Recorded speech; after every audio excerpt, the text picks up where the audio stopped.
राज्यमार्ग क्रमांक 158 वाळवा ते शिर्शी या मार्गाच्या भरावामुळे प्रवीण पाटील, शहाजी पाटील, शरद पवार, चंद्रकांत पाटील, भानुदास साळुंके, विजय मुळीक, अंकुश घाडगे, राजू देशमुख, गणेश पाटील, राजाराम नांगरे, किशोर पाटील, परशुराम भोसले इत्यादी शेतकऱ्यांची शेकडो एकर जमीन पाण्यामुळे बाधित होत आहे.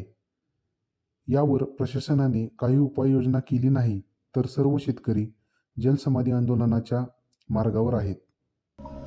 आज या ठिकाणी आम्ही जे जमलेलो आहे शेतकरी की जो राज्यमार्ग गेलेला आहेत ना, कुशेसावळी ते वाकोर्डी बुद्रुक पातूर जवळ रस्ता गेलेला आहे. ही जी हाईट जवळजवळ 10 फूट अशी उंची आहे आणि ह्या उंचीमुळं ह्या रस्त्याच्या विकासामुळं आमची पिकाऊ जमीन नापीक होत चाललेली आहे आणि साठलेल्या पाण्यामुळं आमची जमीन बरेच हेक्टर जमीन इथं नापीक होण्याच्या मार्गावर आहे. शासनाने याची दखल घ्यावी, अन्यथा आम्ही आमचं प्रपंच आधी उघड्यावर आलेला आहे. आम्हाला इथं काही ऊस सुद्धा पिकत नाही, एवढी अवस्था बेकार झालेली आहे. पाण्याची निचरा पद्धत केली पाहिजे. आज पातूर सिंचनाच्या सोयी केल्या शासनाने, इंचनीन जमीन पाण्याखाली आणली, तसं आता शासन स्तरावर हे पाणी निचरा पद्धत शासन स्तरावर होणे गरजेचं आहे आणि त्याच्यासाठी पाठपुरावा शासनाने केला पाहिजे. आम्ही सुद्धा संघटनेच्या माध्यमातून पाठपुरावा करतोय. का तर ही जी विकासाचा जो डोंगर उभा झाला आहे त्यामुळं आमची जी आम्ही शेतकरी ह्याच्यावर आहे अवलंबून आहे, शेतीवर अवलंबून आहे, ती शेतीच नापीक व्हायला लागली आहे.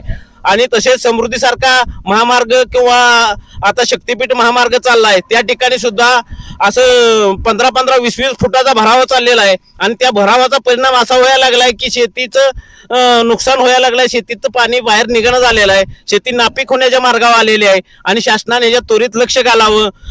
आज हे पाण्याचा प्रश्न निर्माण झाला आहे. सर्वस्वी जबाबदारी PWDची आहे, शासनाची आहे आणि कॉन्ट्रॅक्टदारांची आहे. का तर या रस्ता तयार करताना त्याच्या बजेटमध्येच निचऱ्याची व्यवस्था, चर काढण्याची व्यवस्था आहे, वृक्षारोपण सुद्धा पाक डांबाच्या लाईन मध्ये करायचं आहे. तरी सुद्धा ह्यांनी रस्त्याच्या अगदी लगत वृक्षारोपण केलेलं आहे आणि ही जी चरीची जी व्यवस्था होती पाणी निचरा होण्याची ती कसल्याही प्रकारे केलेली नाही. ही सर्वस्वी जबाबदारी PWDच्या अधिकाऱ्यांची आहे आणि तिन्ही कामात कुचराईपणा केलेला आहे आणि त्यांच्या कामाची चौकशी व्हावी अशी आम्ही स्वाभिमानी संघटनेच्या वतीनं विनंती करतोय. ह्या गावातला शेतकरी असून माझा गट नंबर 455 यामध्ये माझं 1.5 एकर क्षेत्र आहे. तसेच माझे जवळचे शेतकरी बंधू इथं आहेत, सर्व शेतकरी बंधू इथं बहेगावचे आहेत. यांचं जवळजवळ एक 15 ते 20 एकर क्षेत्र पाक नापीक होत चाललंय, टोटल पाण्याखाली आहे. आणि ही अवस्था आत्ताची जी अशी अवस्था आहे पावसाळ्यात, ह्याच्यापेक्षा पाणी या रस्त्याच्या हाईटमुळं एक 10 फूट हाईट झाल्यामुळं आम्हाला ही जलसमाधी आंदोलन घेण्याची वेळ आलेली आहे. शासनानं ह्याचा 8 दिवसात ही घ्यावा. बाहेर गावामध्ये जे राजस्वी अभियान घेतलं शासनानं त्या ह्याच्यात आम्ही सगळ्यांनी अर्ज करून दिला होता प्रांतसाहेबांना. त्यांनी शहरासकट मारला की कार्यकारी अभियंत्याने त्याचा अहवाल द्यावा. ह्या कार्यकारी अभियानानं कसलंही दखल आमची घेतलेली नाही. येत्या काळात जर ह्या अधिकाऱ्यांनी जर निचरा नाही केला तर आम्ही त्यांच्या दारात बी बसणार आहे आणि इथं बी जलसमाधी आंदोलन घेणार आहे. हा माझा सर्व स्वाभिमानी शेतकरी संघटनेतर्फे सर्व शेतकऱ्यांच्या बंधूंच्या तर्फे हा शासनाला इशारा आहे.